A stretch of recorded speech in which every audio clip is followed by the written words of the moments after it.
జగన్మోహన్ రెడ్డి కలకాలం తానే అధికారంలో ఉంటాను అనుకున్నాడు. ఇన్ఫ్యాక్ట్ గతంలో చాలా సార్లు ఆయన చెప్పాడు కూడా 30 సంవత్సరాలు అధికారంలో ఉంటాను అని. అదన్నమాట ఆయన ప్లాన్. కానీ మనకు సామెత ఉంది, మ్యాన్ ప్రపోజెస్ గాడ్ డిస్పోజెస్ అని. జగన్మోహన్ రెడ్డి గారు ప్రతిపాదించాడు కానీ ప్రజలు మాత్రం తిరస్కరించారు. అయితే ఎల్లకాలం తానే ఉంటాను అనేటువంటి భావనతోటి జగన్మోహన్ రెడ్డి చాలా పనులు చేశాడండి. అంటే ఎప్పటికీ నాదే, ఇది ఈ ప్రభుత్వం నాదే, ఈ పెత్తనం నాదే అని అనుకున్నాడు. ఈ రాష్ట్రం అంతా నాదే అనుకున్నాడు. ఆ కారణం చేతనే దాదాపు 60-70 స్కీములకి తన పేరు పెట్టుకున్నాడు. ఎక్కడ చూసినా తన ఫోటోలు పెట్టుకున్నాడు. చివరికి ప్రజలకు ఇచ్చేటువంటి సర్టిఫికెట్ల మీద కూడా, ప్రజల ఆస్తుల మీద కూడా, ఆస్తి పత్రాల మీద కూడా తన ఫోటో వేసుకున్నాడు. అంటే ఒక రాజులాగా, మధ్యయుగాల్లో ఉంటారు కదా, రాచరిక వ్యవస్థలో అట్లా ఉండేది.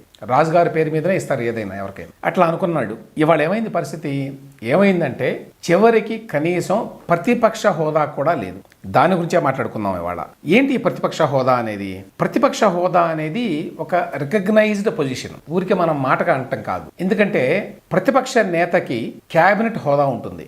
అంటే ఒక మంత్రికి ఏ రకమైనటువంటి శాలరీ, పెర్క్స్ లేక స్టాఫ్ ఉంటారో అదే రకమైనటువంటి వసతులు ప్రతిపక్ష నాయకుడు కూడా ఇస్తారు. అది అపోజిషన్ లీడర్ స్టేటస్ అంటే. దాంతోపాటు ఇంకా చాలా ఫెసిలిటీస్ ఉంటాయి. అంటే హౌస్లో ఎక్కడ కూర్చోవాలి అంటే అపోజిషన్ లీడర్కి ఒక ప్రామినెంట్ ప్లేసే ఇస్తారు కూర్చోవడానికి. అదేవిధంగా అసెంబ్లీలో జరిగేటువంటి బిజినెస్కి సంబంధించి నిర్ణయాలు తీసుకునే ముందు స్పీకరు అపోజిషన్ లీడర్ను కూడా పిలిచి ఆయన అభిప్రాయాలను కూడా తీసుకోవాలి. ఆయనతోటి సంప్రదింపులతోనే నిర్ణయాలకు రావాలి. ఈ రకంగా మన పార్లమెంటరీ వ్యవస్థలో అపోజిషన్ లీడర్కి ఒక గుర్తింపునిచ్చారు. ఇప్పుడు జగన్మోహన్ రెడ్డి గారికి అపోజిషన్ స్టేటస్ లేదు. ఎందువల్ల అంటే మన నిబంధనల ప్రకారం ప్రతిపక్ష నేత హోదా రావాలి అంటే మొత్తం సీట్లలో 10% సీట్లు రావాలి.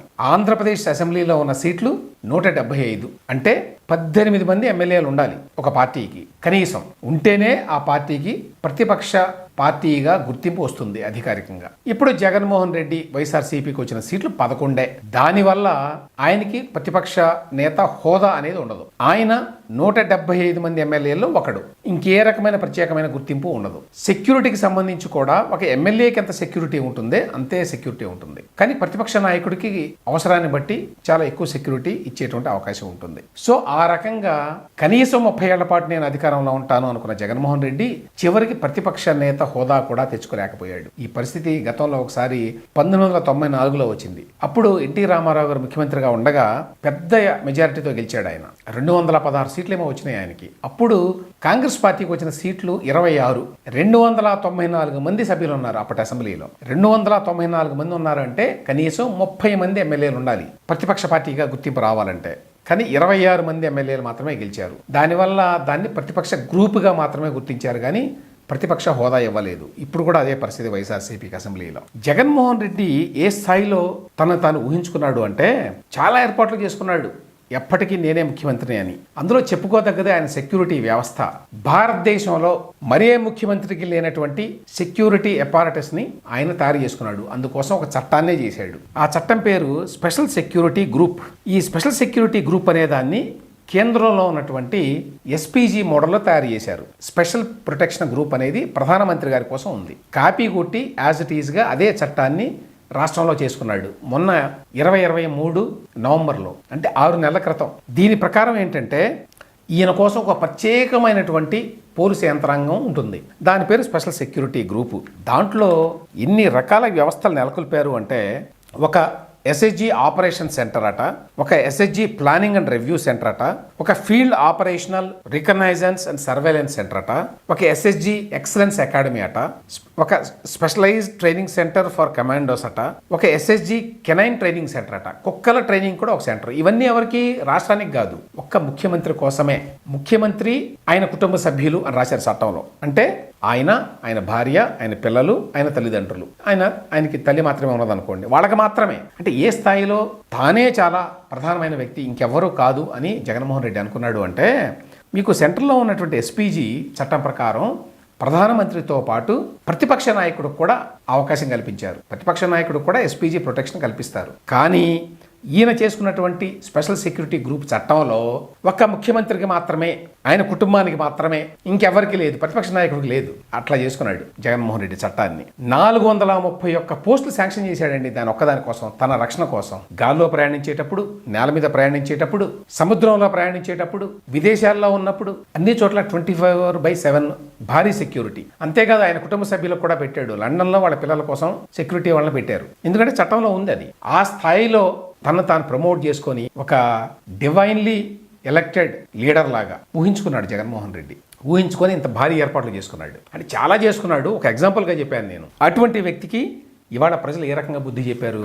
ఇప్పుడు ఈ స్పెషల్ సెక్యూరిటీ గ్రూప్ అంతా కూడా చంద్రబాబు నాయుడు గారి కోసం పనిచేస్తుంది అన్నమాట. ఆయనకి ఆల్రెడీ Z+ కేటగిరీ సెక్యూరిటీ కాబట్టి నేషనల్ సెక్యూరిటీ గ్రూప్ వాళ్ళు కూడా ఉన్నారు. ఆయనకి ప్రత్యేకంగా కూడా అవసరం లేదు ఆయనకి. మరి ఇప్పుడు ఏం చేస్తారో తెలియదు. గుణపాఠం ఏంటంటే మనమే శాశ్వతం అని చెప్పి అనుకోకూడదు. అధికారమే శాశ్వతం అని అనుకుంటే ఇదిగో ఇటువంటి అహంకారపూరితమైనటువంటి పనులు చేసి తర్వాత దెబ్బతింటారు. జగన్మోహన్ రెడ్డి ప్రభుత్వం పట్ల జనానికి ఏ స్థాయిలో వ్యతిరేకత ఉందో మన ఫలితాలతో తెలిసింది. కానీ ఇంకా ఆ ఫలితాల లోపలికి వెళితే మనకు మరిన్ని వివరాలు తెలుస్తాయి. ఉదాహరణకి పర్సంటేజ్ ఆఫ్ ఓట్స్ పూర్తి వివరాలన్నీ ఇప్పటికే రాలేదు. కానీ ఇప్పటి వరకు ఉన్న వివరాలను బట్టి కూటమికి మొత్తం 55% ఓట్లు వచ్చినాయి. ఇదే రికార్డు బ్రేక్. అదే వైఎస్ఆర్సీపీకి 39.37% ఓట్లు వచ్చినాయి. ఎంత తేడానో చూడండి. 15% పైగా తేడా ఉంది గెలిచిన కూటమికి, ఓడిన వైసీపీకి. ఇక ఒక్క టీడీపీనే తీసుకుంటే టీడీపీ ఒక్క పార్టీకే 45.60% వచ్చినాయి. వైసీపీకి నేను ఇంతకుముందు చెప్పినట్టు 39.37% వచ్చినాయి. అంటే ఈ రెండు పార్టీల మధ్య 6% పైగా తేడా ఉంది. అంటే కూటమిలో మిగతా వాళ్ళు లేకపోయినా కూడా టీడీపీకి భారీ ఎత్తున మెజారిటీ వచ్చేది. మెజారిటీ నిజానికి వచ్చింది తెలుసు మనకి. అఫ్ కోర్స్ కూటమిగా ఉండటం వల్ల టీడీపీకి కావచ్చు, జనసేనకు కావచ్చు, బీజేపీకి కావచ్చు ఓట్లు ఇంకా ఎక్కువ పడినాయి వాళ్ళ పార్టీకి వచ్చే సాధారణంగా వచ్చేటువంటి ఓట్ల కంటే. మొత్తంగా చూస్తే కూటమికి 55%, వైసీపీకి 39.37% అంటే అక్కడ ఒక్కచోటే 15% పైగా తేడా ఉండటం అనేది చాలా అరుదు. ఇక ఓట్ల పరంగా చూస్తే టీడీపీకి 1,53,84,000, వైసీపీకి 1,32,84,000. అంటే ఇక్కడే మీకు 20 లక్షల తేడా వచ్చింది ఈ రెండు పార్టీల మధ్య. ఇది కాకుండా బీజేపీకి మరొక 9,53,000 వచ్చినాయి. జనసేన లెక్కలు ఇంకా రాలేదు.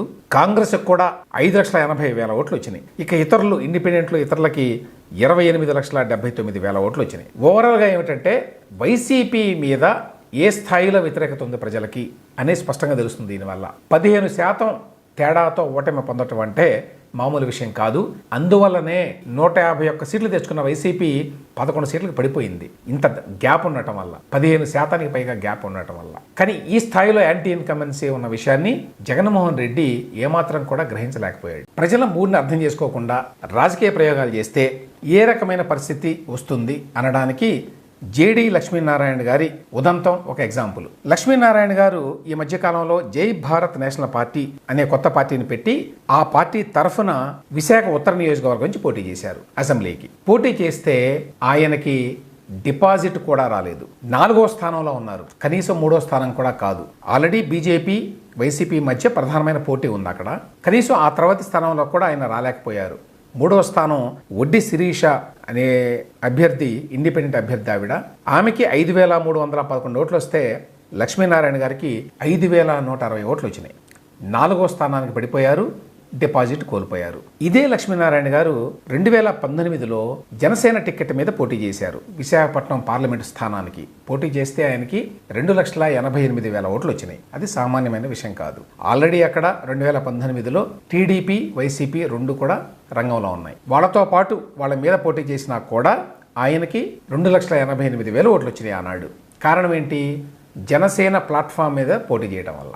సో వ్యక్తిగతంగా ఎంత పాపులారిటీ ఉన్నా కూడా ఒక పార్టీ ప్లాట్ఫామ్ లేకుండా రాజకీయాల్లోకి దిగితే ఏమవుతుంది అని చెప్పడానికి జేడి లక్ష్మీనారాయణ గారి ఉదంతం ఒక ఎగ్జాంపుల్. దాంతోపాటు ప్రజలు ఏం ఆలోచిస్తున్నారు అనే దాన్ని పరిగణలోకి తీసుకోకుండా సొంత ప్రయోగాలు చేస్తే ఈ పరిస్థితి వస్తుంది. రాష్ట్రంలో ప్రజలు జగన్మోహన్ రెడ్డి గారి ప్రభుత్వం పట్ల తీవ్రమైన వ్యతిరేకత ఉండి ఆ ప్రభుత్వాన్ని దించేయాలి, దానికి ఆల్టర్నేటివ్ ఏమిటి అని చూసుకుంటే ఒక కూటమి ఒకటి ఏర్పడి ఉంది అక్కడ ఆల్రెడీ ప్రధానమైన పార్టీలతోటి. ఆ సమయంలో మరొక ప్రత్యామ్నాయం అని చెప్పి జేడీ గారు కొత్త పార్టీ పెట్టి రంగంలోకి దిగితే సహజంగానే ప్రజలు దాన్ని స్వీకరించరు.